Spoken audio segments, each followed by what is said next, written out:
तो क्या हाल चाल तुम लोग के? बढ़िया हो गए? आई होप बढ़िया ही हो गए। एग्ज़ाम दिया नहीं, आ गए 11th में। चलो आ गए हो तो स्टार्ट करते हैं। आज हम लोग स्टार्ट करने जा रहे हैं मोल कॉन्सेप्ट। देख लो, मोल कॉन्सेप्ट आज के टॉपिक का जितना भी नोट्स होगा सब डिस्क्रिप्शन में मिल जाएगा। डिस्क्रिप्शन में फर्स्ट लिंक या फिर लिखा होगा टुडेज़ नोट्स, वहाँ पर जाके तुम लोग देख सकते हो। और अगर इन क्लास नोट्स बनाना है तो वो भी बना सकते हो, कोई दिक्कत नहीं है। और स्टार्ट करने से पहले एक बात और, कि जितना भी क्वेश्चंस होगा, जितना ही क्वेश्चंस मैं दूंगा, सबको तुम लोग खुद से सॉल्व करोगे। पहले पॉज करके वीडियो, वहाँ पे मैं रिमाइंड कर दूंगा, मगर यहाँ पे बता दिया। तो चलो स्टार्ट करते हैं आज का वीडियो। और हाँ, स्टार्ट करने से पहले सब्सक्राइब तो तुम लोग कर ही दिए होगे। क्या नहीं किया है? यार गलती कर रहे हो। चलो जाओ सब्सक्राइब करो। पहले कर दिया? नहीं किया है, किया ही नहीं है, अभी नहीं किया। अच्छा ठीक है, लेक्चर देख के कर देना। चलो, मोल कॉन्सेप्ट। तो मोल क्या होता है ये बताने का तो ज़रूरत पड़ने नहीं वाला है, ये 9th से ही पढ़ते आ रहे हो। तो इसका फॉर्मूला ही बताना नहीं था, मगर फिर भी याद है मेरे को कि 9th के एग्ज़ाम के होने के बाद तुम लोग क्वेश्चन पेपर के साथ साथ अपनी बुद्धि और दिमाग सब डस्टबिन में डाल के आते हो, तो बताना ही पड़ेगा। चलो स्टार्ट करते हैं। तो मूल क्या होगा ये मैं नहीं बताने वाला, ना ही तुमको जानना है। तुमको जानना है how to find moles in different cases.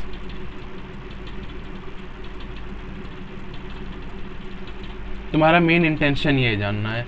इससे क्वेश्चन ज़्यादा आते नहीं है डायरेक्ट, मगर हाँ रिलेशन लगा के आगे जो टर्म्स आएंगे उनसे क्वेश्चन आ सकता है, तो इम्पॉर्टेंट कह सकते हैं। अगर इन क्लास नोट्स बनाना है तो पॉज करके बनाते जाना, वो ज़्यादा बेनिफिशियल होगा तुम लोग के लिए। चलो स्टार्ट करते हैं। और हाँ, मोल्स को हम लोग देख लो, मोल्स को हम लोग स्मॉल एन से इंडिकेट करते हैं। चलो सबसे पहले केस 1, अलग अलग केस में हम लोग बात करेंगे। तो सबसे पहले केस 1 कब तुम लोग इम्प्लाई करोगे वो भी देख लो। If weight is given, if weight is given, जब तुम लोगों को वेट दिया रहेगा, वो कैसे देगा, हर केस के बाद एक क्वेश्चन आएगा, उससे तुम लोग ज़्यादा अच्छे से समझ जाओगे। इसके अगर वेट दिया रहेगा तो मोल्स को हम लोग एन से इंडिकेट करते हैं। N is equal to weight, और ये गिवन वाला वेट होगा जो क्वेश्चन में दिया रहेगा, बाय एटॉमिक या फिर मॉलिक्यूलर। एटॉमिक वेट या मॉलिक्यूलर वेट तो जानते ही होगे, इतना तो पता ही होगा ना, 10th 9th दोनों पढ़ के आए हो, पता ही होगा। चलो ये फार्मूला है, और जितना भी फार्मूला होगा सब के बात तुम लोग ये कर लेना, नोट्स में भी ये बात कर लेना। तुम लोग को जो मैं नोट्स दूंगा उसमें देखना ये होगा ही हमेशा ये सर्कल, क्योंकि एग्ज़ाम के टाइम पे इतना टाइम नहीं होता है कि तुम लोग सब कुछ रिवाइज कर सको।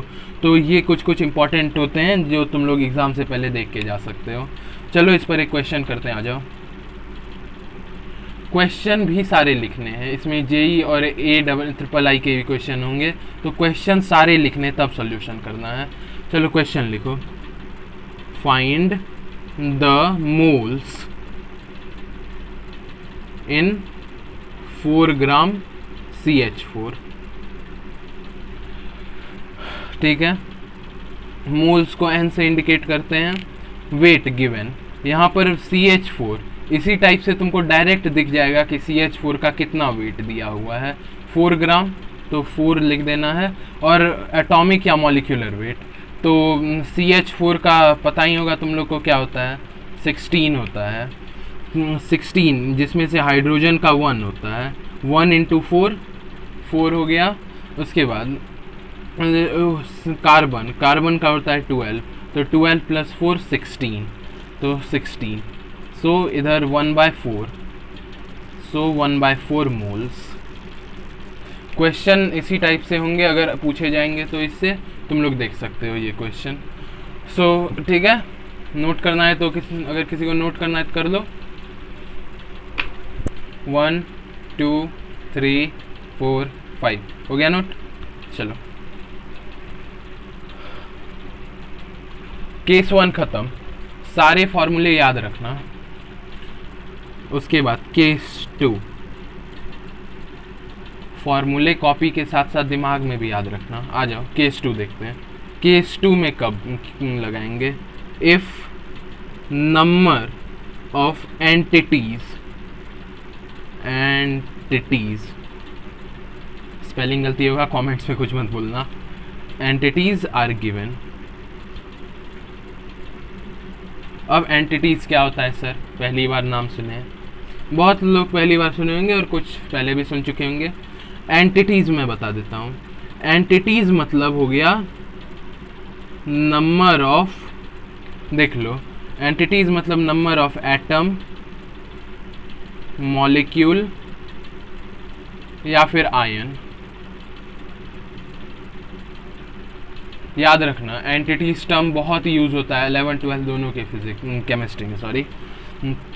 चलो इसमें फॉर्मूला क्या बनेगा? मोल्स को n से इंडिकेट करते हैं, is equal to n। n is equal to हो गया तुम लोग को नंबर ऑफ एंटिटीज लिख देते हैं। नंबर ऑफ एंटिटीज तुमको कुछ भी हो सकता है। नंबर ऑफ एटम दिया रहेगा, नंबर ऑफ मोल दिया रहेगा, नंबर ऑफ आयन, वो तुम लोग को चुपचाप यहाँ पर पुट कर देना है। और नीचे होता है Na। ये Na क्या है? ठीक है, Na एक कांस्टेंट वैल्यू होता है, एक कांस्टेंट नंबर होता है जिसका वैल्यू होता है 6.02 इंटू 10 टू द पावर 23। कुछ बच्चों को ये 9th में अगर याद होगा, अगर हल्का भी याद होगा तो याद होगा, यही एवोगाड्रो नंबर भी होता है। ठीक है, ये फार्मूला देख लो, ये फार्मूला बहुत इंपॉर्टेंट है। चलो इस पे एक क्वेश्चन करते हैं, अच्छा सा क्वेश्चन। Na का वैल्यू फिक्स होता है, याद रखना। एक अच्छा सा क्वेश्चन करते हैं इस पे। चलो क्वेश्चन है, find the moles of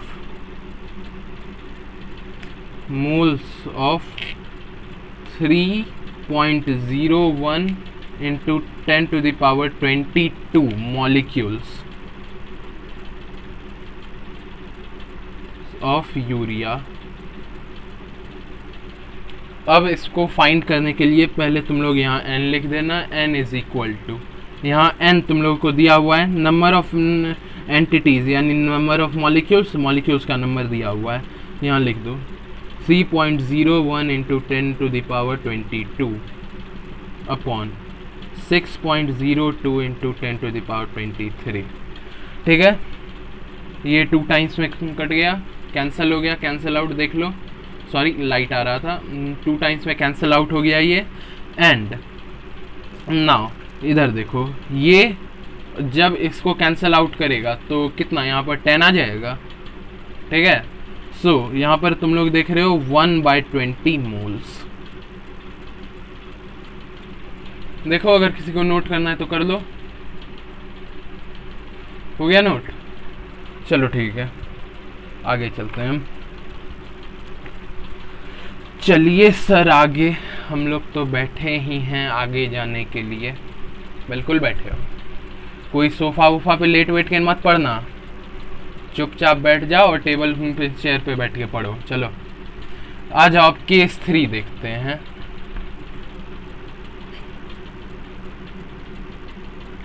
case 3, अब ये कहाँ इम्प्लाई होता है देख लो। If volume at STP is given.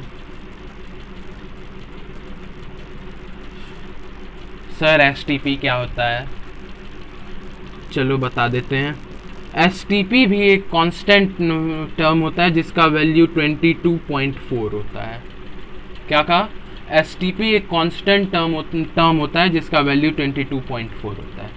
ठीक है सर, फॉर्मूला बता दीजिए। ले लो, फॉर्मूला भी ले लो। फॉर्मूला होता है N is equal to volume in litres, बहुत इंपॉर्टेंट है, वॉल्यूम इन लीटर्स, याद रखना, वॉल्यूम इन लीटर्स अपॉन 22.4। समझे? एट STP, जहाँ पे STP हो वहाँ पर 22.4 लगा देना बिना कुछ देखे सुने, ठीक है। आ जाओ क्वेश्चन देखते हैं। एक क्वेश्चन है, find the moles of 67.2 litre O2 एट STP, ठीक है। अभी फॉर्मूला बताया है, N is equal to volume in litres by 22.4। So volume in litres तुम लोग देख सकते हो क्या है, 67.2 बाय 22.4। ये if I am not wrong तो शायद 3 टाइम्स में कैंसिल आउट हो रहा है, तुम लोग चेक कर लेना। हाँ 3 ही हो रहा है, 3 हो रहा है, 3 मोल्स, 3 मोल्स। देख लो इसको एक बार, किसी को नोट डाउन करना है नोट डाउन कर लो। कर लिया? अरे सब पता है, आधे से ज़्यादा तो लेट के देख रहे होंगे। क्या हो रहा है सर, जाके डाउनलोड कर लेंगे, कर लो, कोई दिक्कत नहीं है। आओ नेक्स्ट देखते हैं। नेक्स्ट तो तुम लोग मोल्स निकालने सीख गए। मोल्स में इससे ज़्यादा केस नहीं होता और ना ही इससे ज़्यादा क्वेश्चंस आएगा, बट इससे रिलेट आगे कुछ हम लोग करेंगे, लेकिन वो अभी नहीं, आगे देखेंगे वो। पहले अब हम लोग देखते हैं, एक और हेडिंग बनाओ।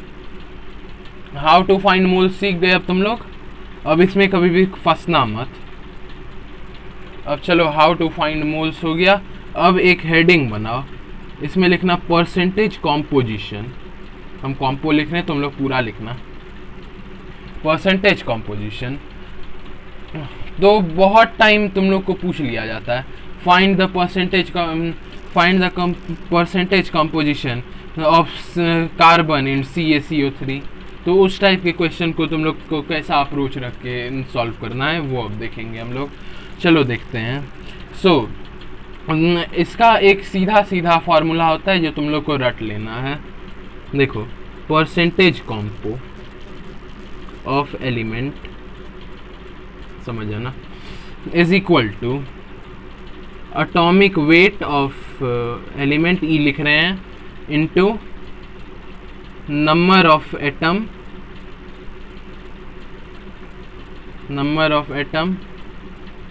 Bye molecular weight of compound,